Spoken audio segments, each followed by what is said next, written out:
ગુરુડ કાગભૂષણની સંવાદ. ત્યારે મુનિઓ ઘણા જ આશ્રય સાથે વારંવાર પસ્તાવો કરીને આદરપૂર્વક પાસે બોલાવી અને અનેક પ્રકારે મને સમજાવી સંતુષ્ટ કર્યો. પ્રસન્ન થઈને મને રામ મંત્ર દીધો. લોમસ મુનિએ ખરાબ તો આપી દીધો, પણ પછી પાછો એને પસ્તાવો થયો. એનું નિવારણ કરીને એને રામ મંત્ર આપ્યો કે મારથી ક્રોધ આવી ગયો. બાળક રૂપ રામ કર ધ્યાના, કહેવું મોહી મુનિ કૃપા નિધાના.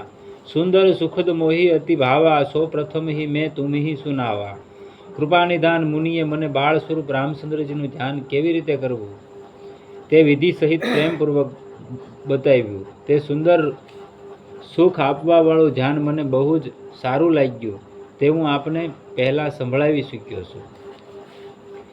મુનિએ મને ઘણા સમય સુધી ત્યાં રાખ્યો. તે સમય દરમિયાન તેમણે શ્રી રામચરિત માનસનું વર્ણન કર્યું. બહુ જ પ્રેમથી મને આ કથા સંભળાવી અને બોલ્યા, રામચરિત સરગુપ્ત સુહાવા, શંભુ પ્રસાદ તાત મેં પાવા.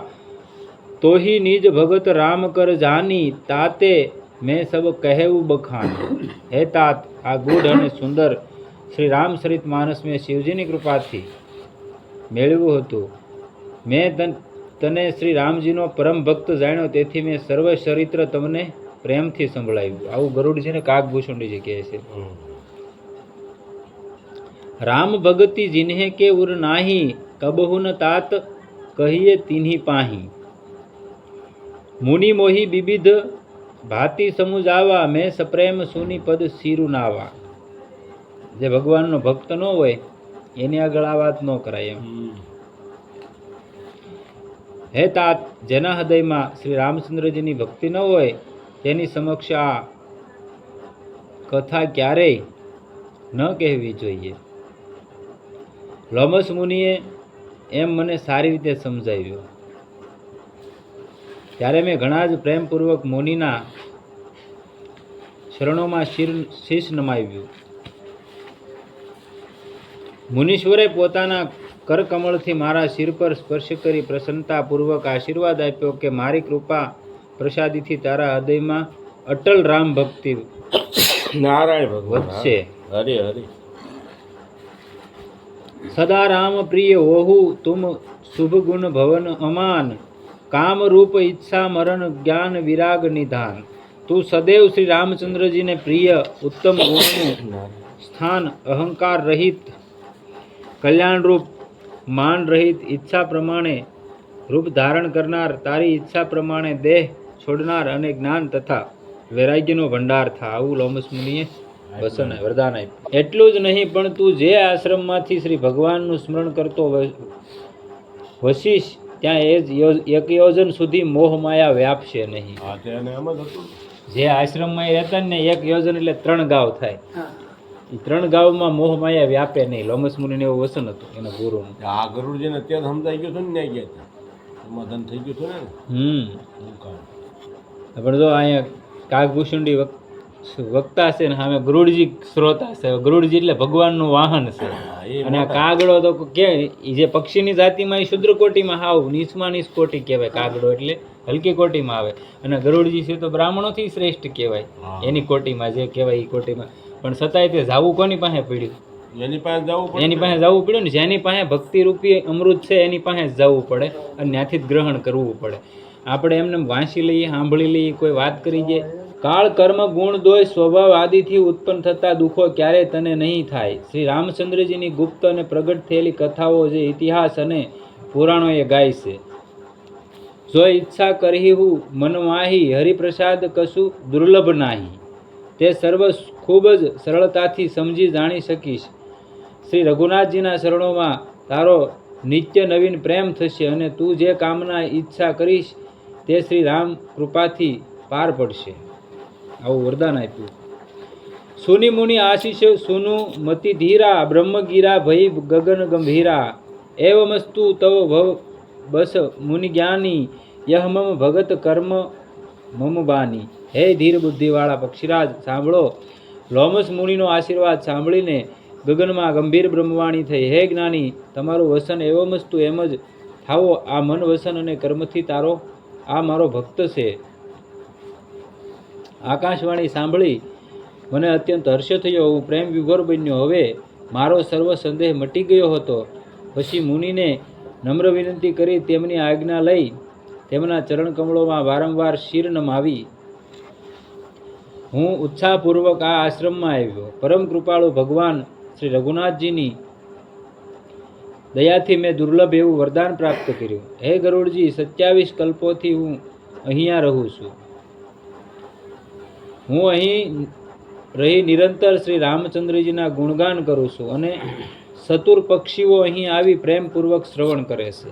અવધપુરીમાં શ્રી રામચંદ્રજી ભક્તોના હિત માટે જ્યારે જ્યારે શરીર ધરે છે, તબ તબ જાઈ રામપુર રહેવું, શિશુ લીલા બિલોકી સુખ લહેવું. પુની ઉર રાખી રામ શિશુ રૂપા, નિજ આશ્રમ આવહુ ખગ ભૂપા. ત્યારે ત્યારે હું અયોધ્યા નગરીમાં જઈને શ્રી રામચંદ્રજીના તે પ્રિય નગરમાં રહું છું અને બાળ પ્રભુની બાળ લીલાઓ જોઈ આનંદ મેળવું છું. પછી હે પક્ષીરાજ, કેટલોક સમય વીત્યા બાદ શ્રી રામજીનું બાળ સ્વરૂપ હૃદયમાં રાખી હું આશ્રમમાં પાછો આવું છું. કથા શકલ મેં તુમહી સુનાઈ, કાગ દેહ જેહી કારણ પાઈ. કહેવું તાત સબ પ્રશ્ન તુમારી, રામ ભગતિ મહિમા અતિ ભારી. આજે આમ જે કારણે મને કાગડાનો દેહ મળ્યો તે સર્વ કથા વિસ્તારપૂર્વક આપને જણાવી. હે તાત, આપે પૂછેલા સર્વ પ્રશ્નોના ઉત્તર મેં આપ્યા. અહીં શ્રી રામની ભક્તિનો મહિમા અપાર છે. તાતે યહ તન મોહી પ્રિય ભયઉ રામપદ નેહ, નિજ પ્રભુ દર્શન પાવું ગમે સકલ સંદેહ. આ કાગડાનું શરીર મને એટલા માટે પ્રિય છે. આ શરીરથી શ્રી રામચંદ્રજીના શરણોમાં પ્રેમ થયો, પ્રભુના દર્શન થયા અને સર્વ સંદેહ ટળી ગયા. હું જીદ કરી ભક્તિના માર્ગ પર રહ્યો. તેથી લોમસ મુનિએ ક્રોધે ભરાઈ અને મને શાપ આપ્યો. પરંતુ ભજનનો મહિમા તો જુઓ. શાપના ફળ રૂપે મહામુનિઓને પણ દુર્લભ એવું વરદાન મેં મેળવ્યું. ભક્તિનો આટલો બધો મહિમા જાણ્યા પછી પણ જે ભક્તિને તજીને કેવળ જ્ઞાનને માટે પરિશ્રમ કરે છે, તે મૂર્ખજનો ઘરને આંગણે બાંધેલી કામધેનુને ત્યજી અને દૂધ માટે આંકડાને શોધતા ફરે છે. આવું છે. ઘરે ગાય હોય પણ દૂધ માટે બીજે વલખા મારતા હોય. દૂધ ડેરીમાં પીધું. હા, દૂધ ડેરી ભરી પછી દૂધ માટે બીજે વલખા મારતા હોય. એવું જીવન છે માણસનું. હે પક્ષીરાજ, સાંભળો. જે લોકો ભગવાનની ભક્તિ કરવી છોડીને બીજા સાધનોથી સુખી થવા ઈચ્છે છે, તે જળ કરણીવાળા મૂંઢ મનુષ્યો જાણે નૌકા વિના સાગર પાર કરવા ઈચ્છે છે. લ્યો, થઈ જાય. જ્ઞાન છે કોઈ વસ્તુ હાલે નહીં.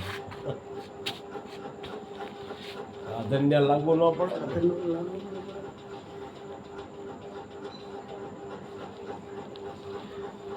જે લોકો ભગવાનની ભક્તિ કરવી છોડીને સાધનોથી સુખી થવા ઈચ્છે છે, તે જળ કરણીવાળા મૂઢ મનુષ્યો જાણે નૌકા વિનાના સાગર પાર કરવા ઈચ્છે છે.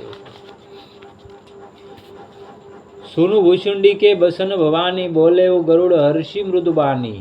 તવ પ્રસાદ પ્રભુ મૂર માહી, સંશય શોક મોહ ભ્રમ નાહી. શિવજી કહે છે, હે ભવાની, કાગભૂષુંડીજાના વચનો સાંભળી અને ગરુડજી આનંદિત થઈ બોલ્યા, હે પ્રભો, આપની કૃપાથી મારા હૃદયમાં હવે સંશય ભ્રમ અને મોહ નથી રહ્યા. સુનેવું પુનિત રામ ગુણ ગ્રામા, તુમહરી કૃપા લહેવું બિસરામા. એક બાત પ્રભુ પૂજહું તોહી, કહું બુજાઈ કૃપા નિધિ માહી. આપની કૃપાથી મેં પવિત્ર ચરિત્ર સાંભળ્યું અને હૃદયને શાંતિ મળી. હે પ્રભુ, હજુ મારે કંઈક જાણવાનું બાકી છે. હું જે પૂછું છું તેનો સંતોષકારક ખુલાસો કરો. કહી સંત મુનિ વેદ પુરાના, નહીં કશું દુર્લભ જ્ઞાન સમાના. સોહી મુનિ તુમ સન કહેવું ગોસાઈ, નહીં આદરેહુ ભગતિ કી નાઈ. વેદો પુરાણો તથા સંતો મુનિઓ કહે છે કે જગતમાં જ્ઞાન સમાન કોઈ દુર્લભ નથી. હે સ્વામી, એ જ જ્ઞાન મુનિએ તમને કહ્યું, છતાં તમે ભક્તિની માફક તેનો આદર કેમ કર્યો નહીં? क्या नहीं भगति अंतर केता सकल कहू प्रभु कृपा निकेता मुनिवर गारी बसन सुख माना सादर बोलेવું કાગ સુજાના. હે કરુણા નિધાન, જ્ઞાન અને ભક્તિ વચ્ચે કેટલો ફરક છે, આ મને સમજાવી કહો. આ સાંભળી ખુશ થયેલા કાગભૂષુંડીજીએ ગરુડજીને આદરથી કહ્યું, હે પક્ષીરાજ, હે હરિવાહન, ધ્યાનથી સાંભળો. જ્ઞાન, વૈરાગ્ય, યોગ, વિજ્ઞાન એ બધા પુરુષ છે અને પુરુષનો પ્રતાપ સર્વ રીતે બળવાન હોય છે. અબળા એ માયાનું સ્વરૂપ છે. તે સ્વભાવથી નિર્બળ અને જન્મથી અબુધ હોય છે. પુરુષ ત્યાગી સક નારી જો બિરક્ત મતિ ધીર ન તું કામી બિશિયા બસ બિમુખ જો પદ રઘુબીર. પરંતુ જે ત્યાગી, વૈરાગી તથા ધીર બુદ્ધિવાળો પુરુષ હોય છે તે જ સ્ત્રીનો ત્યાગ કરી શકે છે. પણ જે લંપટ, કામી, વિષયી અને શ્રી હરિના શરણોથી વિમુખ હોય છે તે સ્ત્રીમાં આસક્ત રહે છે. જ્ઞાનની ખાણ સમા મુનિઓ પણ જો જોબનવંતી સ્ત્રીને જોઈને પોતાનો ધર્મ ભૂલી તેને વંશ થાય છે. ગરુડજી શ્રી હરિ વિષ્ણુ ભગવાનની માયા સ્ત્રી રૂપે પ્રગટ થાય છે. यह रहस्य रघुनाथ कर बेगी न जानई कोई जो जानई रघुपति कृपा सपने હું મોહ ન હોય. શ્રી રઘુનાથજીના આ ગૂઢ મર્મને કોઈ જલ્દી જાણી શકતું નથી અને કદાચ કોઈ રઘુનાથજીની કૃપાથી રહસ્ય જાણે છે તેને સ્વપ્નમાં પણ મોહ ઉપજતો નથી. જ્ઞાની હોય ને એને એવા હજારો જ્ઞાની થઈ ગયા જેને ફગાવી નાખેલા છે. એને હું એ જ્ઞાન આમ ભલે વાત કરવામાં બહુ ઊંચી વાત છે, પણ એ હે શાણા ગરુડજી, જ્ઞાન તથા ભક્તિનો બીજો મર્મ પણ તમે જાણો, જેને સાંભળીને શ્રી રામચંદ્રજીના શરણોમાં સદા અવિચ્છિન્ન અતૂટ પ્રેમ ઉપજે છે. હે તાત, આ અકથની કથા સાંભળો. આ કથા માત્ર સમજી શકાય છે, તેને વર્ણવી શકાતી નથી. જીવ ઈશ્વરનો અંશ છે, અવિનાશી, ચેતન, નિર્મળ અને સ્વભાવથી જ સુખની રાશિ એટલે કે આનંદમય છે. હે સ્વામી, તે માયાને વંશ થઈ પોપટ તથા વાંદરાની જેમ પોતે આપમેળે જ ફસાયો છે, એમ જડ ચેતન જીવમાં ગાંઠ પડી ગઈ છે. જો કે તે ગાંઠ મિથ્યા છે તો પણ તે છૂટવી કે તેને છોડાવવી મુશ્કેલ છે. બસ ત્યારથી લઈને જીવ સંસારી આવાગમન વાળો બન્યો છે. હવે તે મજબૂત થયેલી ગાંઠ છૂટતી નથી, તેમજ જીવને સુખ સાંપડતું નથી. આ માટે વેદો તથા પુરાણોએ ઘણા ઉપાયો સૂચવ્યા છે, પણ ગાંઠ છૂટતી નથી અને વધારે સખ્ત થતી જાય છે. જીવાત્માના હૃદયમાં અજ્ઞાન રૂપી અંધકાર વિશેષ રૂપે સવાયેલો છે, તેથી તે ગાંઠ તે દેખાતી નથી. તેનાથી છૂટે કેવી રીતે? જ્યારે ઈશ્વર ક્યારેય આવો સંયોગ કરે તો કદાચ તે ગાંઠ છૂટી જવા પામે છે. ઈશ્વરની કૃપાથી સાત્વિક શ્રદ્ધારૂપી કામધેનુને જીવાત્મા હૃદયમાં આવી વસે છે અને જપ, તપ, વ્રત, યમ, નિયમ આદિ ઉત્તમ ધર્મ અને આચરણ વેદોએ જે વર્ણવ્યા છે તે ધર્માચરણ રૂપી લીલું ઘાસ ગાય સરે છે અને શુદ્ધભાવ રૂપી વાસરડાને પામી તે ગાય વાસરડાને પૈપાન કરાવે છે અને વિષયોને હટાવી નિવૃત્તિનું દોરડું બનાવી વિશ્વાસને દૂધ દોહવાનું પાત્ર બનાવી તથા પોતાના શુદ્ધ મનને દૂધ દોહનાર બનાવી. હે ભાઈ, એવા પરમ ધર્મરૂપી દૂધને શ્રદ્ધારૂપી ગાયના આંચળમાંથી દોહી તે દૂધને નિષ્કામ ભાવરૂપી અગ્નિ પર બરાબર ઉકાળે છે. પછી સંતોષ અને સમારૂપી વાયુથી તે દૂધને ઠંડુ કરે અને પછી તેમાં ધીરજ તથા સંયમરૂપી મેળવણ નાખી તેને જમાવે છે. પછી પ્રસન્નતારૂપી મટકી વલોણીમાં તત્વ વિચારરૂપી રવૈયા મથનીથી ઇન્દ્રિય દમન રૂપી સ્તંભના આધારે સત્ય અને મધુરવાણી રૂપી દોરી બાંધી અને તેને ખૂબ મથીને નિર્મળ અને અત્યંત પવિત્ર વૈરાગ્ય રૂપી માખણ તેમાંથી કાઢી લે. તે પછી ગોરહ રૂપી અગ્નિ પ્રગટાવી સારા ખોટા કર્મો રૂપી